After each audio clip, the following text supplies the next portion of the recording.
నమస్తే గురుగారు. శ్రీమాత్రే నమః. శ్రీమాత్రే నమః. వివిధ రాశుల వారికి గ్రహానికి సంబంధించి తెలుసుకుంటున్నాం కదా. కర్కాటక రాశి వారి గురించి విశ్లేషించండి గురుగారు. తప్పకుండా. కర్కాటక రాశికి అధిపతి చంద్రుడు. సో అందుకే వీళ్ళలో మదర్లీ నేచర్, ఎమోషన్స్ ఎక్కువగా ఉంటాయి. కర్కాటకం ఎలా ఉంటుంది, మనం చూడండి, సముద్రం దగ్గర చప్పుడైతే అది ఎటైనా వెళ్ళగలుగుతుంది, అక్కడికి టక్కని లోపలికి వెళ్ళిపోగలుగుతుంది. సో వీళ్ళ లక్షణం కూడా ఏదైనా చేయగలుగుతారు, మనకు సెక్యూరిటీగా లేదన్నప్పుడు టక్కన ఇదైపోతారు. మదర్లీ నేచర్ ఎక్కువగా ఉంటుంది వీరికి. ఈ కర్కాటకం వారికి చంద్రుడు ఎప్పుడూ పాడవకూడదు. వీళ్ళ జాతకంలో పాడయి వీళ్ళు వాయువ్య దోషం ఉన్న ఇంట్లోకి వెళ్తే ఇంకా మరింత ఎక్కువ మానసిక స్ట్రెస్ ఎక్కువ గురవుతారు. వీళ్ళకి ధనాన్ని అధిపతి, ధనానికి ప్రైమరీ కారకుడు ఎవరు అంటే రవి అవుతాడు. సూర్య భగవానుడు ధనాన్ని ఇచ్చేవాడు. అందుకే వీళ్ళు ఎక్కువగా సూర్య నమస్కారాలు, గాయత్రి జపము, సూర్య ఆలయాలకు వెళ్తే చాలా మంచిది. ఫైనాన్షియల్గా బాగా గ్రో అవుతారు. వీళ్ళు సండేస్ ఎవరు తినకూడదు. సండేస్ నాన్ వెజిటేరియన్, అంటే స్త్రీ తైల మధు మాంసాన్ని త్వజత అని చెప్పారు. అంటే స్త్రీని కలవకూడదు సండే, మధువు మాంసం స్వీకరించకూడదు, తలకు నూనె రాసుకోకూడదు. వీళ్ళు స్పెసిఫిక్గా పాటించాలి కర్కాటకం వారు. ఇలాంటి కర్కాటకం వారికి ధనాధిపతి రవి అయినటువంటి ధనాధిపతి గృహంలో తూర్పు దిక్కు కారకుడు. తూర్పు దిక్కులో ఎక్కువ బరువులు పెట్టినా, తూర్పు దిశ పాడవడం అంటే ఏంటి, మనకు ఒక ఇండివిజువల్ హౌస్ ఉందనుకోండి. ఇప్పుడు ఇదొక హౌస్, ఇదొక కిచెన్, వాష్రూమ్, ఇదొక బెడ్రూమ్, ఇక్కడ ఒక వాష్రూమ్, హాల్ లాగా వేసాను నేను. కొన్నిసార్లు ఏమవుతుందంటే ఇండివిజువల్ హౌస్కి తూర్పు తక్కువ వదులుతారు, వెస్ట్ ఎక్కువ వదులుతారు. అది కూడా దోషమే. అలా దోషం ఉండకూడదు. తూర్పులో పింక్ కలర్ లాంటివి వేస్తారు, అది కూడా దోషమే. తూర్పు క్లోజ్ అయిపోద్ది, కిటికీ లేకుండా, డోర్ లేకుండా, అది కూడా దోషమే. తూర్పు నుంచి మీకు ఎంత కిటికీ అంటే మీకు ఎంత గాలి వెళ్తురు వస్తుంటే వాళ్ళకంత పేరు ప్రఖ్యాతలు వస్తూ ఉంటుంది.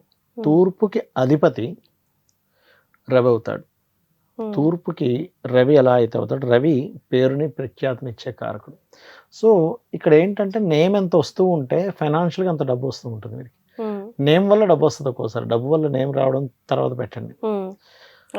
మీ దగ్గర డబ్బులు అయిపోతే నేమ్ రాదు, ఇంకా అయిపోయినట్టే. డబ్బుల వల్ల నేమ్ వచ్చేది అయితే మీ నేమ్ వల్ల డబ్బులు వస్తుంది, అది వేరు, వస్తూనే ఉంటుంది. అలాగా ఈ యొక్క రవి యొక్క స్థితి పాడవకుండా వీళ్ళు చెక్ చేసుకోవాలి. అలాగే మనకి ఏ ఇంట్లోకి వెళ్ళినా మనం ఏమనుకుంటాం, హెల్దీగా ఉండాలి అంటే 6th లార్డ్. అలాగే ఆకస్మికంగా ఏమీ జరగకూడదు, అయ్యో సడన్గా ఇలా జరిగింది ఏంటి, ఇలాంటి చూడడానికి వినడానికి ఎవరు ఇష్టపడరు. లాస్ అవ్వకూడదు అనుకుంటాం. ఈ కర్కాటకం వారికి 6th లార్డ్ గురువు. సో జూపిటర్ గనక పాడైతే వీళ్ళకి ఎక్కువ ఆ ఇంటికి వెళ్ళినప్పుడు ఇంకా ఎక్కువ దోషం వస్తుంది. అంటే అలాగా వీళ్ళ చార్ట్లో జూపిటర్ పాడయ్యాడు, ఎట్ ఏ సేమ్ టైం గృహంలో కూడా ఈశాన్యం పాడైంది. ఫైనాన్షియల్గా రాంగ్ డెసిషన్స్ తీసుకుంటారు. ఈశాన్యం పాడై వీళ్ళకి గనక గురువు ఫలితాలు వస్తున్నాయి, గురువు పాడైతే కనుక అది చెక్ చేసుకోవాలి అప్పుడు. అలా కాదండి, మాకు 8th లార్డ్ అంటే కర్కాటక లగ్నానికి 8th లార్డ్ శని అవుతాడు. సాటర్న్ కనుక పాడైతే ఒక్కొక్కసారి లాస్ అయితే అయ్యి బాబాయ్ ఇదంతా రికవరీ చేసుకోవడం చాలా లాంగ్ టర్మ్ టైం పడుతుంది, ఓ 10 సంవత్సరాలకు వెనక్కి వెళ్ళిపోయామంటుంటారు. అలాంటివి జరుగుతుంటాయి. అది ఎప్పుడు జరుగుతుంది అంటే వెస్ట్ పాడైతే. ఈ యొక్క కర్కాటక లగ్నం వారికి శని దశలో, శని ఫలితాలు వచ్చే దశలు నడిచేటప్పుడు ఫస్ట్ ఆఫ్ ఆల్ వీళ్ళు చెక్ చేసుకోవాల్సింది 8th హౌస్ అంటే వెస్ట్ ఎలా ఉందో చెక్ చేసుకోవాలి. వెస్ట్ దోషం ఉన్న ఇంట్లో వెళ్ళి ఉండకూడదు. మనకు తెలియకుండా ఏం జరుగుతుందంటే మనం ఎంత బాగున్నా సడన్గా అప్పుడే వీడికి దశ పాడైన దశ వచ్చేటప్పుడు అదేదో అర్జెంటుగా ఇప్పుడు ఇల్లు మారిపోవాలంటే ఇక్కడ నుంచి ఇంకో దగ్గరికి వెళ్ళిపోతాడు. ఎందుకు అలా వెళ్ళిపోయామంటే ఏమో నాకు తెలియదు, ఎవడో ఇల్లు ఓనర్ కూడా వద్దన్నాడండి, నన్ను ఉండమన్నాడు, నేను ఉండలేదు ఎందుకు అంటాడు. మా భార్య చెప్పింది ఎందుకు మంచిగా ఉంది, పిల్లలకి ఇక్కడ చాలా బాగుంది, పిల్లల స్కూల్ దగ్గర ఉంది, సూపర్ మార్కెట్ దగ్గర ఉంది, మీ ఆఫీస్ దగ్గర ఎందుకు అక్కడ పోతున్నా, లేదు అక్కడ ఏదో బాగుందని నేను వెళ్ళిపోతా, చూస్తా అక్కడ పోయి మళ్ళీ రిటర్న్ వద్దామంటే అక్కడ ఖాళీ కూడా ఉండలేదు, ఇల్లు ఎందుకు పోయినామో నాకు అర్థం కాదంటాడు. దశ ఆ రకంగా ఆలోచన ఇప్పిస్తే దాన్ని లాస్ చేయడానికి గృహము దోషం ఆ రకంగా వాళ్ళకి చూపిస్తూ ఉంటుంది. సో చాలా చాలా చాలా కేర్గా ఉండాలి, గుర్తుపెట్టుకోండి గురుగారు. సో వీళ్ళకి స్పెషల్గా కలిసి వచ్చేది, కలిసి రాంది ఏంటి గురుగారు? వీళ్ళకి కలిసి వచ్చేది అంటే ఒకటి కర్కాటక వారికి ఎప్పుడైనా సరే కలిసి రావడం అంటే ఏంటి అంటే Positive result. Positive results. మీరు హ్యాపీగా ఉంటే దట్ ఈస్ కలిసి రావడం. మీరు బాధగా ఉంటే కలిసి రాలేదు అంతే. అది ఆఫీస్ అవనివ్వండి, బిజినెస్ అనుకోనివ్వండి, జీవిత భాగస్వామి అనుకోనివ్వండి, వేసుకునే డ్రెస్ అనుకోండి, ఫిట్గా పట్టేసినట్టు ఉంది, అబ్బా నాకు ఇది బాగాలేదండి అంటాం, పర్ఫెక్ట్గా ఉందబ్బా చాలా బాగుందంట, కలరు అన్ని బాగుంటాయి. అంటే మీకు సుఖాన్ని, ఆనందాన్ని, హ్యాపీనెస్ని ఏదైతే ఇస్తుందో దాన్ని మనం బాగుంది అని ఫీల్ అవుతాం. అది ఇవ్వండి బాగాలేదనుకుంటాం. ఇక్కడ మన కాన్సెప్ట్ కూడా అది. మీకు దశానాథుడు హ్యాపీనెస్ని ఇస్తున్నాడు, కానీ మీ ఇంట్లో ఆ డైరెక్షన్కి సంబంధించిన దోషం బాగాలేదు, అది హ్యాపీనెస్ని ఇవ్వదు, పూర్తి స్థాయిలో ఇవ్వదు, సగమే ఇస్తూ ఉంటుంది. రెండో పాడైతే పూర్తిగా ఇవ్వదు, రెండో బాగుంటే పూర్తిగా ఇస్తుంది. అయితే ఈ కర్కాటక లగ్నం వాళ్ళకి మీరు అడిగారు కాబట్టి ఒక విషయం చెప్తా, ఒక సీక్రెట్ ఉంది.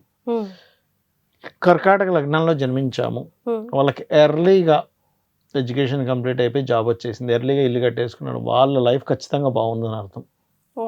వాళ్ళకి ఎర్లీగా రాలేదు ఇల్లు కానీ, గృహం కానీ, విద్యా విషయంలో కానీ, వాళ్ళ లైఫ్లో కొంత పోరాడి ముందుకెళ్తాడు.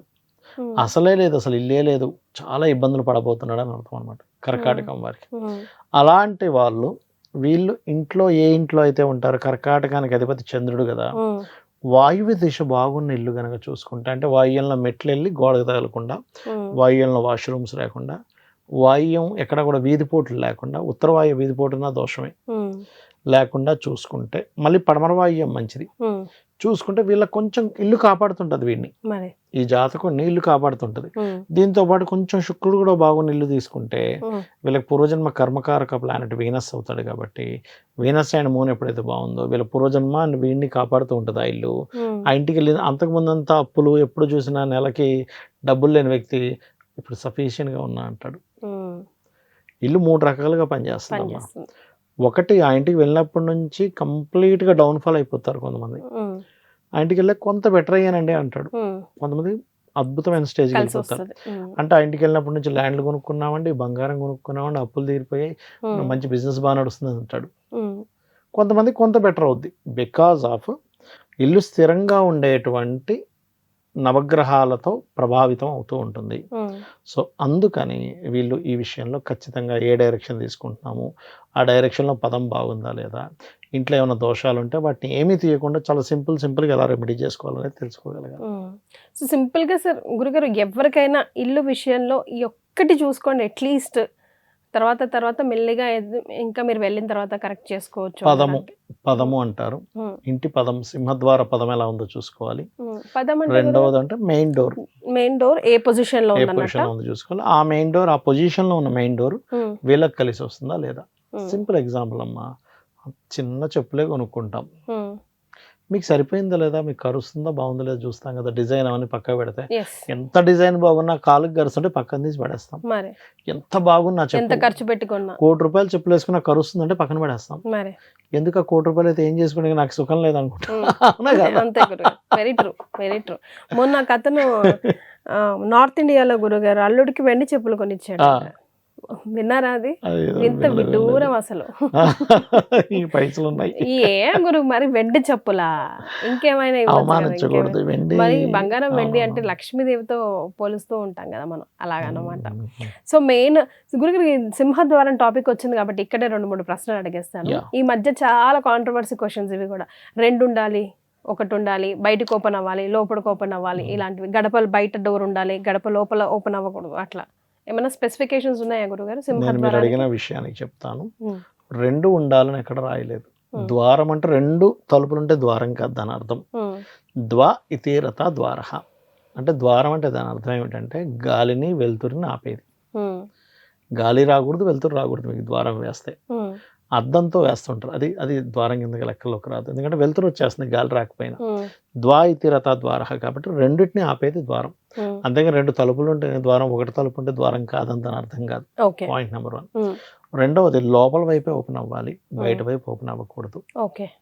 రెండో విషయం బాగా గుర్తుపెట్టుకోండి. మూడోది, ద్వారంతో పాటు బయట మీకు గ్రిల్ ఉన్నా సంబంధం లేదు, గ్రిల్లే ద్వారం, దాన్ని లెక్క పెట్టాల్సిన అవసరం లేదు.